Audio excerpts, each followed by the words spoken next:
Itzy Yuna clears up hip pad rumors. But why was so much K-pop removed from TikTok? Nmixx Sullyoon pushed by a fan? Possibly my end of month review for the month of January? But have you ever seen an idol on debut? All that today and more on today's episode of Totally Legit K-pop News with me, Angelina. So if you're interested, please keep on watching. Don't forget to like, comment, and share this video with friends you don't have.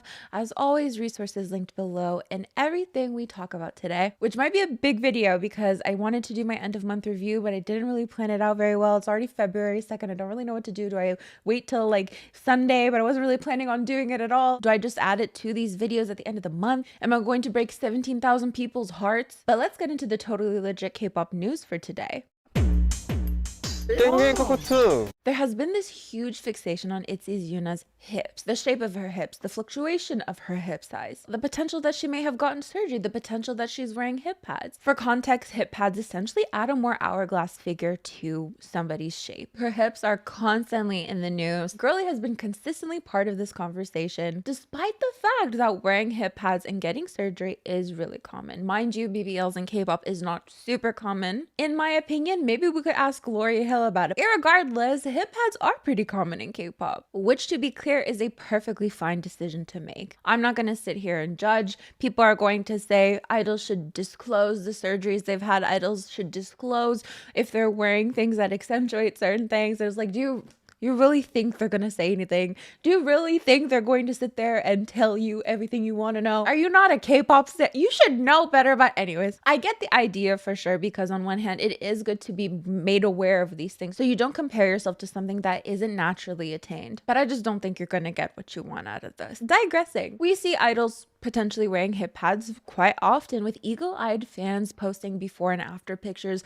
of the fluctuating hip sizes of idols. A phenomenon that some fans would say is just due to weight gain or growing up, or what other fans would say can't be explained by anything other than either wearing hip pads or surgery. And I do want to address the fact that idols constantly have to fit these unrealistic standards, oftentimes standards that aren't compatible with one another. Some body types just can't simultaneously be super skinny, which is a standard in K-pop, but also have curves in all the right places, which is also another standard in K-pop. You need to be very skinny, but also have curves in all the right places. Otherwise, the internet will tear you apart. You get the gist. It's a tale as old as time. Why the super long intro? Well, I used to be a commentary channel. I need to let it out somehow. I do want to bring a level of empathy to this conversation. So she recently appeared on a radio show. Yuna clarified her "You Go Girl" controversy. So before this performance, I'm sure everyone has seen it went viral. She was often accused of wearing hip pads. But when this performance came out, a lot of people took this as evidence that she just naturally had this shape of hips. So on this show, this controversy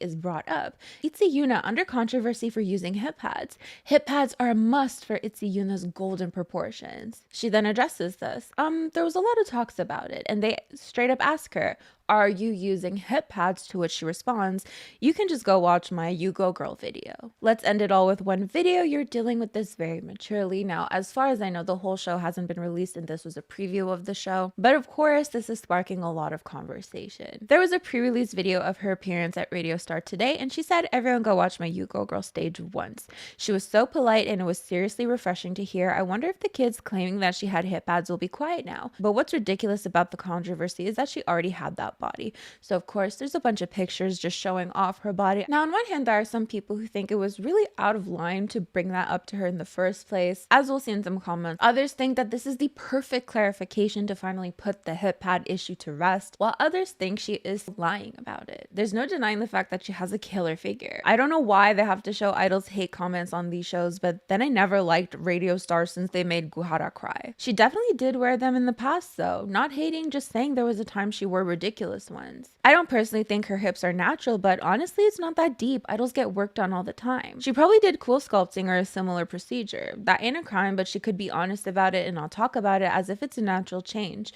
If that's the case, because it sets unrealistic expectations. She looked at a pair of low-rise jeans and said, "I want to make history," and that's what it is. Definitely intended to shut people up and did it in the best way, on stage doing what she loves. The clothes really accentuated her features, and this just isn't dieting, but she she worked hard for her figure. I understand it from Yuna's perspective, but I want everyone to know that this isn't realistic. There was definitely something done, so don't go idolizing such a body you can't have without messing with your own body. Everyday women wear shapewear even, so why do idols have to be crucified for it? The way people fixated on the whole thing was ridiculous.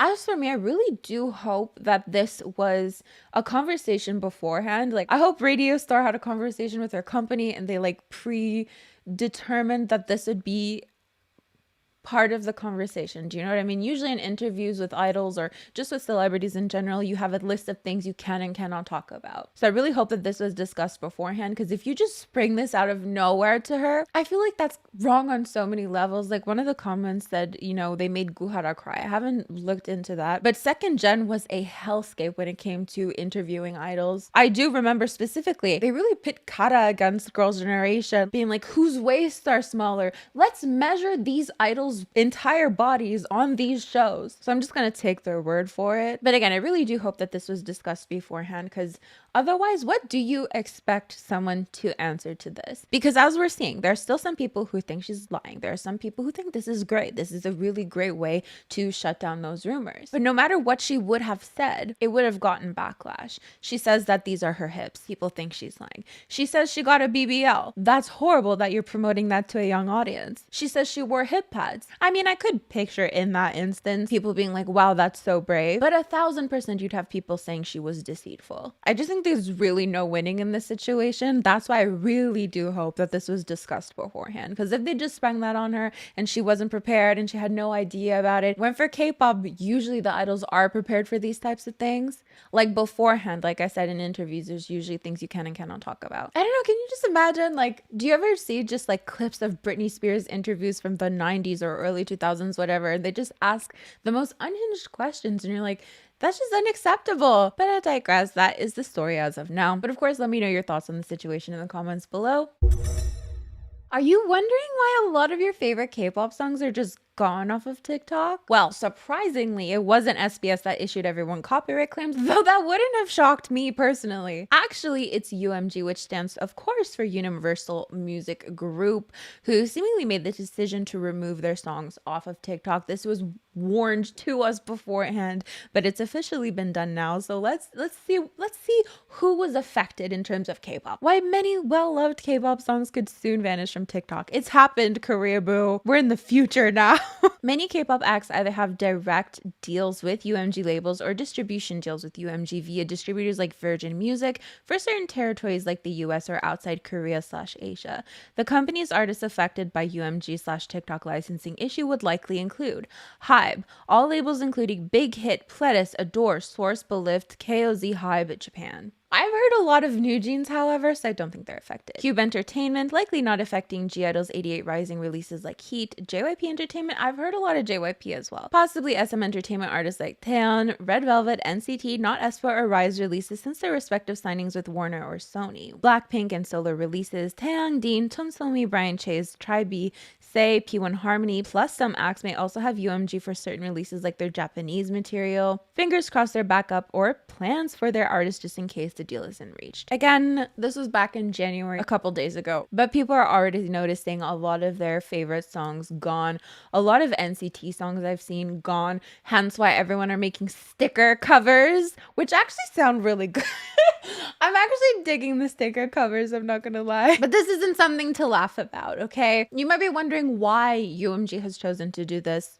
I'll tell you why. Our core mission is simple: to help our artists and songwriters attain their greatest creative and commercial potential, which is why we must call a timeout on TikTok. So it's interesting that they're saying this, because a lot of their own artists are saying, but you discovered me on TikTok. You discovered me through TikTok. I blew up because of TikTok. So they're saying it really doesn't make sense. But they wrote an open letter to the artist and songwriter community. Shall we take a little gander? So our core mission, again, to achieve these goals, our teams employ their expertise and passion to strike deals with partners all around the world. Partners who take seriously their responsibilities to fairly compensate our artists and songwriters and treat the user experience with respect. Now, honestly, when I first saw this, I was like, this probably makes a lot of sense, because, you know, when you think about how much money people make on Spotify, and I'm not talking about big artists who have billions of streams. I'm talking about small artists. They're probably not making that much money. There's a lot of deals that are made in their place that just really aren't beneficial to them. And if you think of TikTok, first of all, not that I'm part of the creator fund or could be, but I've seen the amount that they pay per like millions of views, and it's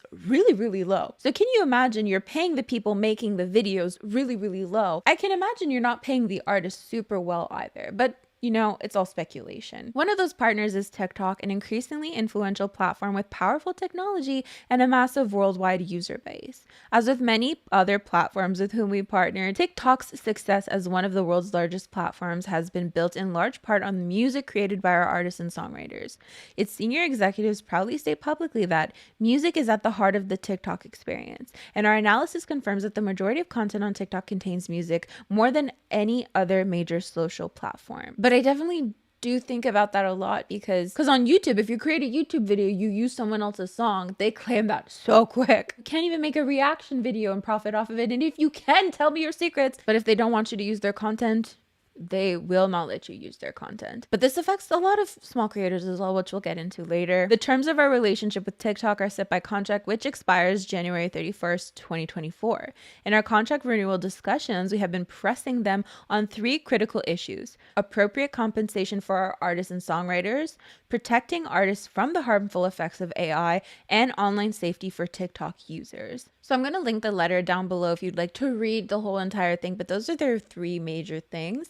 They want their artists to be better compensated, which ideally I feel like is a good thing to want. Because again, I've seen how much money people even make just per millions of views on TikTok, and it's really not that much. I can imagine how much, you know, an artist would get if like billions of people are using that sound in comparison to the amount of ads that are on TikTok. You know, it's not like a long form social platform like YouTube in the sense where you can put individual ads in a video or ads somewhere else. It's not, do you know what I mean?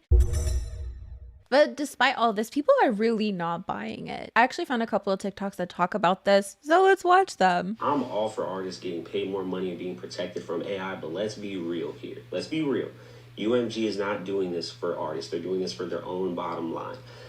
Even when it comes to the AI protections, I think the only reason why they're looking into that is because that's messing with their bottom line because they haven't found a way to profit off of that yet. But as soon as they do, they're not going to advocate for protections of it against AI. It's not going to happen. So this is by I Am Bobby Foster. He goes on to say that all the other companies went on to renew their contracts. So he's saying it has to be greed, which wouldn't surprise me. We would not, you know, it wouldn't surprise me that we live in a world where a company's bottom line would be to make profit. And it's also something that you would have to balance out because like, yes, there's the, you know, the aspect of making profit, but given TikTok's ability to make things go viral, you could either choose the potential profit to be made off of TikTok or the potential to have something go absolutely viral, which would in turn be profitable, in my opinion, in my lay person opinion. And then even on the artist empowerment level, did they ask their artists if they wanted to be taken off of TikTok? Did the artists get a chance to say, yeah, like, let's do it? No.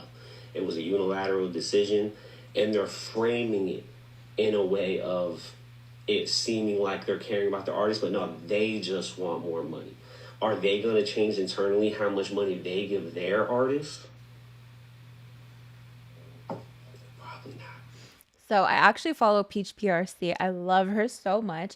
And she made a post about this as well, about how like she was discovered through TikTok and UMG just took down all her music off of TikTok, which is how she was discovered on TikTok and how she promotes her music on TikTok. Here's another TikTok by Kato Producer. So here's the really crazy part about this whole situation with Universal removing all of their music from TikTok. Just imagine being one of these artists that have zero say and zero control over what happens to your music. In the blink of an eye, someone can just pull the cord and remove your entire catalog from the biggest social media and music discovery app in the world. Literally though, like I can imagine that's absolutely terrifying. And not even if you're just the artist making it.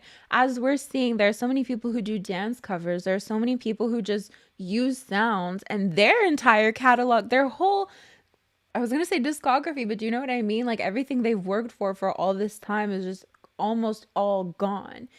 And I can relate to that to an extent because I got 47 copyright claims by SBS Entertainment, which means 47 of my videos were just, you know, not that they vanished or anything, people could still watch them, but they weren't mine anymore. And it was still my face, it was still my words, it was still my creation, but no, it's not mine anymore. And there was not a lot that I could do about that. That's gotta suck.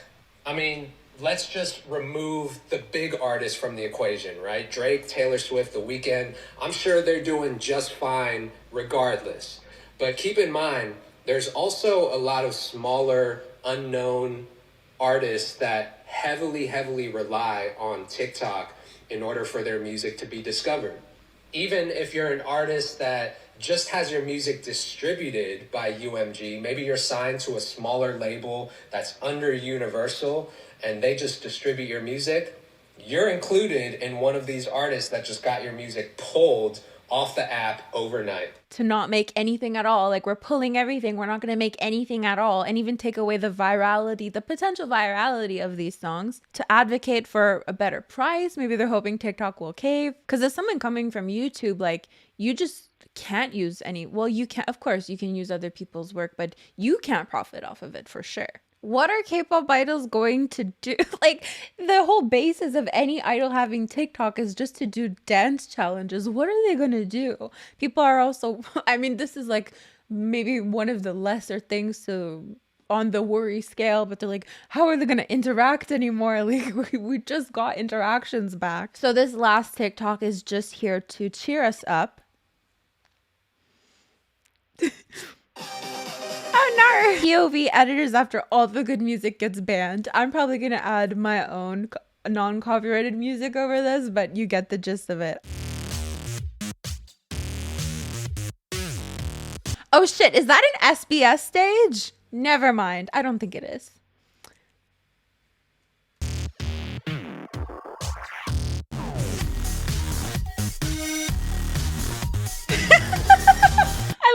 I love it. There are so many funny edits like this right now. And you know, people are resourceful. They're going to find ways to overcome this, I'm sure, but it's not fun, right?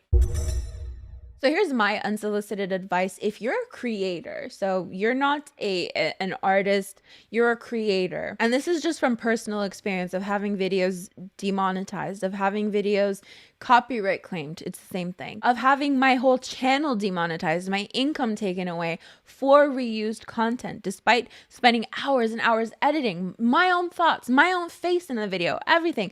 Doesn't matter. If you're using other people's content, there's always that possibility that 10 years from now, they could just be like, no, actually, no. I've used non-copyright music in videos before, just for years later, the video to then be copyrighted. Because things change all the time, but you won't. I mean, you will, but if you just only use your face, your thoughts, that is just the safest way to do things. Because even pictures can get copyright claimed. It's really just such a tricky scenario. You really hope that fair use pulls through. It doesn't. It will not always pull through for you. In fact, the majority of the time, it will not pull through for you at all. So if you're a creator, the best advice I can give you is to try to use yourself as much as you can. Try not to use as much music. Try not to use as much videos. And I know that sucks for people who literally make dance covers or literally, like, that's the basis of their content, but it's so tricky and it's not, you can't count on that. Because like I said, 10 years from now, something that wasn't copyrighted, that isn't yours, could be copyrighted. I don't know. I've learned the hard way. It sucks. But if you want to be able to keep your own catalog of things, it's better for it to be your face. But it is super tricky, and just be aware that at any moment, 5 years from now, 10 years from now, someone can decide, well, this is my work that you're using and I don't want you to anymore. Well, maybe not like 100 years from now, because I feel like you could use like Nutcracker music and there's like a law about that. Like it can't be I don't know. So yeah, that's what happened with K-pop on TikTok. As of now, you know, this does feel like kind of a power play as well. I'm sure TikTok is feeling the ramifications of this. So who knows, probably there would be a deal to be made. Maybe they would up their their fees for UMG, but we'll see. But this is the situation as of now. Nmixx Sullyoon was on her merry way to music bank rehearsals when a fan pushed right through her. Now, is it a slow news day? I'm not sure. I wanted to talk about it because I thought it was really really interesting. I mean, it was something. Let's take a look at the video. So the fan literally pushes her. It's not like a light little push. She almost goes flying. I don't know if that's dramatic, but I have so many questions about this. According to reporters who were at the scene, many fans were waiting to see the artist entering the building. Although there were some fans who stood behind the barricade as instructed, other fans are said to have run after idols with their phones and cameras following their every movement. It's being reported that one of these fans bumped into Sullyoon. The fan who was walking behind Sullyoon pushed through the idol, bumping into her shoulder. You know, I've seen some replies to this being like really harsh towards the fan. Oh, usually we read like, oh, here are some Knet comments, or here are some international stan comments. Here's some real life comments apparently. Reports state that onlookers responded by stating, I feel so bad for Sullyoon. I'm glad Sullyoon didn't get hurt. They need to make that area safer. This is a mess. I feel bad seeing Sullyoon get pushed. Of course, like it's an embarrassing situation. You get pushed and you're just like, I don't know, but I do have so many questions because, like, what was she doing? If she's a fan of the group, why did she just, like, book it? Do you know what I mean? The possibilities are endless. Like, it looks like the fan isn't trying to get close, rather trying to get away. Can you imagine, like, you get lost in a crowd somehow and you're like, but I'm a law-abiding citizen. Like, this isn't me. And you're just trying to get out of the situation because you didn't mean to get that close. And then you end up bumping into your idol and you're like, this isn't gonna, I just need to leave. Like, have you ever been in a situation like that where it's just so awkward that you don't even bother with an apology or anything because you can't even think in that moment? I'm wondering, maybe she really was just trying to follow the rules, and in doing so it created a huge mess for her. Or I don't know. I'm so confused, but we do have another angle to the situation. So here's the first angle that we saw. Oh, I guess it's the same angle.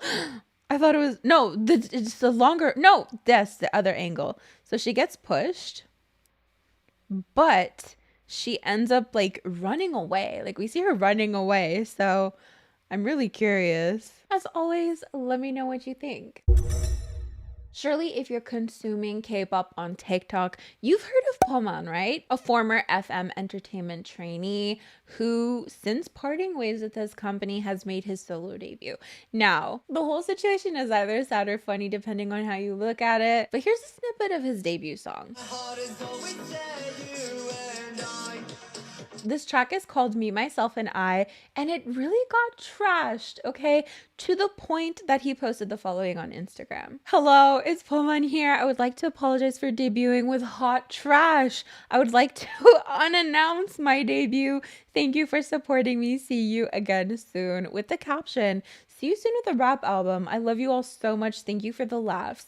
But the comments are disabled, unfortunately. So it is like a funny situation if you look at it in some ways, and a sad situation if you look at it in another way. Like it's a funny situation if you think about it as like, oh, it's a prank. He pranked us. But it's a sad situation if it wasn't a prank and someone put so much time and effort and their own money into something without a company backing them up, only for the internet to crap on it. Now, first of all, with that voice, I'm not gonna lie, it is kind of catchy. I'm not hating it actually, but he has such like a pop punk voice. There needs to be like some guitar or something. He needs like an emo song. That's not his circus right now though. But I have to say, like, his response to everything is just so perfect, so funny, really a good way to get some hype up for whatever he releases next. So he actually posted a muted version of the song on YouTube, which I thought was hilarious. Now, the question of whether or not it's a prank, I'm asking this because, you know, a lot of fans are saying it's actually a prank. He pranked us. This isn't real. Which, you know, if I've learned one thing, it's not to trust K-pop stars, because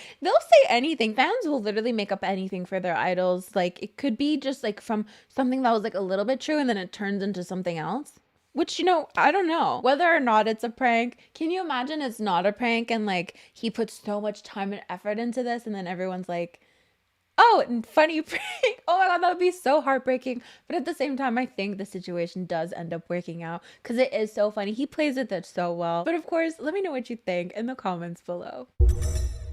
Let's move on to Kpop Shenanigans, which are basically fun little things that have happened in K-pop recently and or quick news. So I'm actually featured in an all K-pop op-ed. Actually, I have me, myself, and I in my head now. This is actually sent to me by a lovely viewer.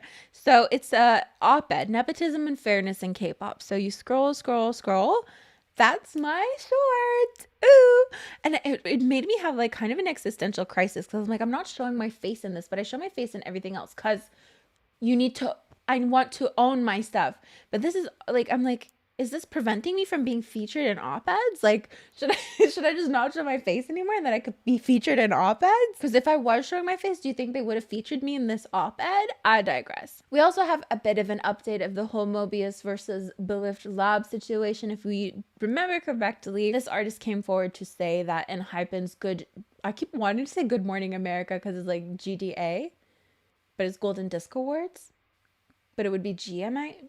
Not important. That's nobody's circus. But in Hypen's Golden Disc Awards dance break was accused of plagiarizing Mobius's song Choke. So I actually got in contact with Mobius. Unfortunately, he hasn't been able to get in contact with the Belift. He hasn't heard anything back. But he did share that he made a video explaining the whole situation. So if you'd like a better breakdown of the songs side by side, you can definitely check that out. Of course, wishing the best for Mobius, and I hope you get an answer soon. Okay, guys, welcome. Should we do TikToks? We're gonna do TikToks because I still don't know if I should do my January review within a news video. It seems a little out of place, and I feel like I'm like shooting myself in the foot. I don't know if that's the right thing to say because I'm like, it's usually like so long. Like they're usually 40-minute videos. How am I gonna compact that into? Anyways. So welcome to our little TikTok segment, essentially, where we take a look at TikToks together. Of course, duh, but of course, every single TikTok will be linked below if you'd like to check them out. Now, I know we just talked about the whole UMG situation and how bad it was, but I wanted to share this TikTok in the last video, but I'm like, I don't want to get a copyright claim, but it's been muted now, so we can talk about it. And I won't have to do the extra editing of muting it.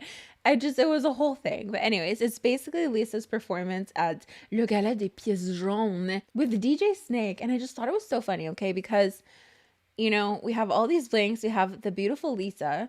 But what is DJ Snake doing? No, but like the comments literally is like, what did DJ Snake do during this performance? And I'm curious too, because isn't he a DJ? He's not singing in the song. And if he's a DJ, why is he like walking around? First of all, why isn't he DJing? I don't get it. Because DJs do live performances too. I'm so confused about this. Like, he's just going around yelling stuff allegedly. We can't fact check it. Some of the comments are like coming after Lisa's voice, which from what I remember was beautiful and angelic. But again, we can't fact check it. Just take my word for it. Why did I think DJ Snake would also sing when he doesn't have any lines in the whole song? Almost forgotten that he's just a producer of the song. So is he not even a DJ? Is that what I'm getting from this? He's not even a DJ? Like, it's just his name is DJ Snake, but he's a producer. He doesn't even, like, do the DJ I'm done with this right now. Okay. Ooh, this is a conversation that I wanted to have, so. Your natural hair color is your best hair color, and today we're talking about Rosé from Blackpink. This is one of the most common requests I got for this series. It seems like the majority of people are saying that they prefer her blonde hair over her natural color. What we're forgetting is that Rosé's natural hair color is literally blonde. Have you ever seen a root on her? Don't answer that. But I thought this was such an interesting conversation. Like, your natural hair color is your best hair color. What are your thoughts on this? Because I know so many people prefer Rosé with blonde hair. I do see the lure to the blonde hair. I just can't unsee how blonde on somebody who usually has very dark, deep hair just really takes the life out of their face. Honestly, looking at this photo, I feel like it so obviously drains her of color that it almost seems like this is an edited photo and this isn't her hair. Check out what happens when we add that depth back to her. So of course, I'll link the whole TikTok below if you'd like to hear the whole thing. But I also just thought that the comment section was so respectful. Like, I respectfully disagree. She looks so good in blonde. Blinks grew up. Oh my God. I don't know if she's doing any comment moderation, but I was just really happy. Like, no, you're wrong with this one. I don't know. The black looks dull to me. Like, I feel like if this were released 5 years ago, girly wouldn't stand a chance. But I do also want to bring up very briefly pre-debut Rosé. Oh my god, because like at first I'm like, no, Rosie's a natural blonde, like you don't understand, like Blinks get it. And fair enough, like she looks amazing in blonde in my opinion. But then I thought of pre-debut Rose, and it's just another look I wanted to explore with you guys, because oh my god, she she looks good in anything, honestly, but these aren't even the pictures I wanted. Where are those pictures of pre-debut Rose, pre-debut Blackpink actually, where it's like, you know, they're doing an actual photo shoot. You guys know what I'm talking about. And they all have dark hair, I think, except for Lisa. Oh my god. Guys, you don't understand. Like, you just don't understand pre-debut Rose with black hair. Anyways, moving on. I don't know what this is, actually. When you remember your fandom is full of nothing but cheaters, your members would take your position as captain anytime. Some mother effer that's 0.1 millimeter taller than you likes to kiss boys, call you short every chance he gets. The MFers at Tomorrow by Totoro are stealing your members. Chris is still living his life la vida loca, and Mingy is jumping in public. Oh my god. I'm still making my way through that video actually of him producing that song, but the like vocalization was really nice. Sam's reaction after 18's asked him to show his pants brand. Oh my god.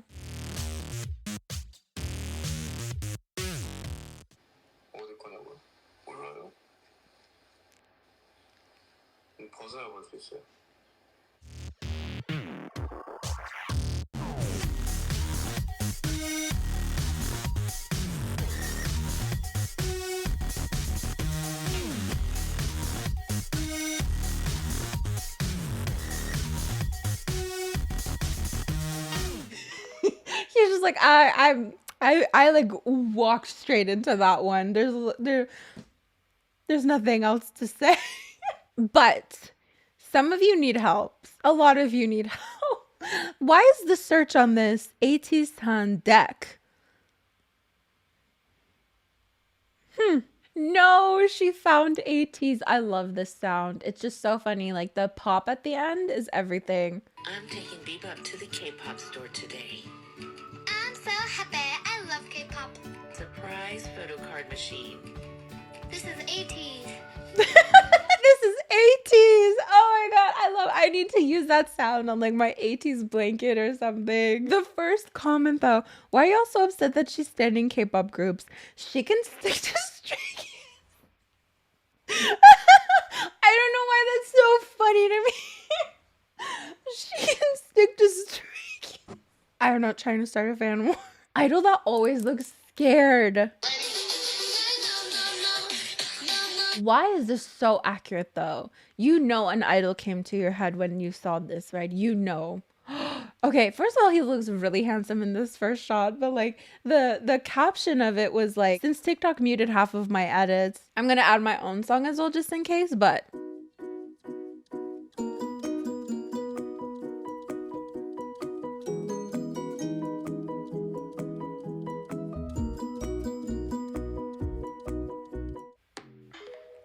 yeah.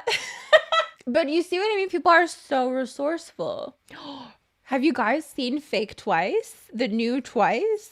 Twice in their new shape and form?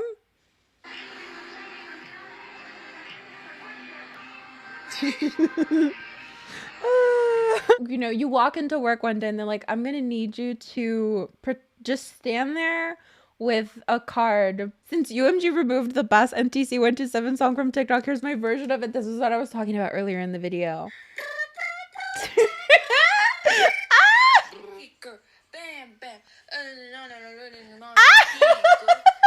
I don't think I've ever made it that far into the song before.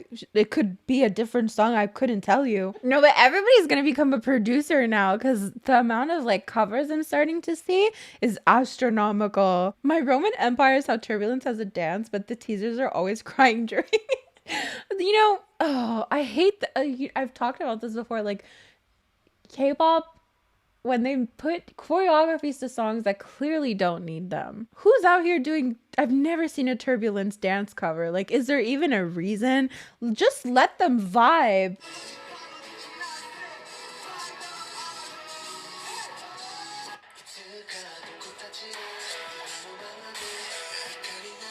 Oh, it's a compilation? There's more than one. I thought they were just being dramatic here. Oh, who's crying? It was a Hongjung in the back? Stop it! I'm not laughing at him crying. It just, oh my god. Stop. He's literally sobbing. Oh my god. Because I'm like, Yuno's holding it together, really. I didn't get it. Oh my god. That's... Who did this to ATEEZ? I need to know immediately. Jackie made this TikTok and sent it to me, and I thought it was so funny. So Twice just released their song I Got You today, which I am gonna do a channel member Patreon reaction, but I've seen so many spoilers already. I noticed a weird sound in Twice's new song. The caption, I hope that Black & Decker producer got credited. That just sent me, the caption itself just sent me. Here's our last TikTok of the day, guys. I love this one.